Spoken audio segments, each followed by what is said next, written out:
Okay, Aries, this is the extended. So we have the Three of Swords in reverse. This is the past. This is done. We kind of balanced that equation. Spirit, anything else as to what this victory is pertaining to? Obviously, this is a money, finances, resources. I think it's just more of the kind of line of like self-illumination. This is the internal work, the quiet work, the subtle energy. And it's starting to pay off and it's starting to show. A lot of this has to do with your understanding of and realization of the meaning behind how you show up as well. Aries. The King of Swords is in the reverse here. This is an inner knowing. A lot of inner knowing oftentimes is correlated with confidence. Okay. Knowing what you have to do now, knowing what action steps you have to do consistently, so as to be able to continue to stack up trophies. These cups are not only, cups of emotion, cups of exchange, cups of celebration, a joyous occasion, Cancerian energy, a very kind of emotionally nurturing cardinal sign energy. Fourth house, emotional comfort, which is oftentimes tied to our financial standing.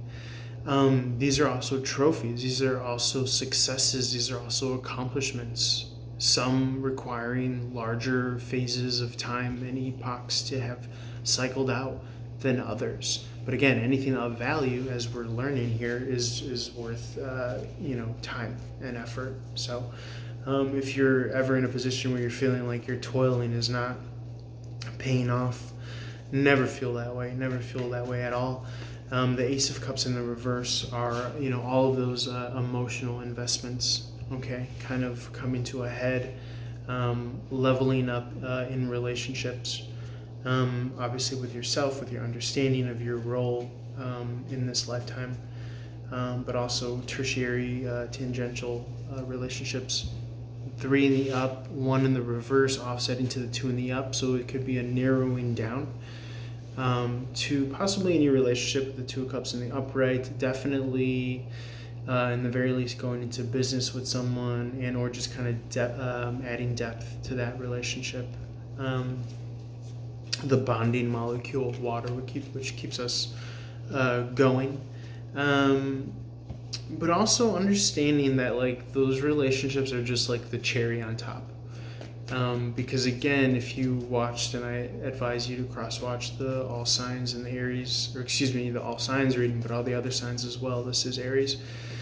You don't need those relationships to exist to do your best work. And I think that there's a lot of clarity in that. Again, we're building off of the Ace of Swords in the upright, because oftentimes we're so kind of muddled and bogged down by other people's baggage, insecurities, low vibe and frequencies, that it doesn't allow us to see what exactly we should clearly be doing with laser-like focus. So that's very cool. And I hope that you're resonating with this. Let me see what else wants to come out here. We could put a button on this. Actually, let's just leave that here, because then we got Taurus and all the other signs to do still.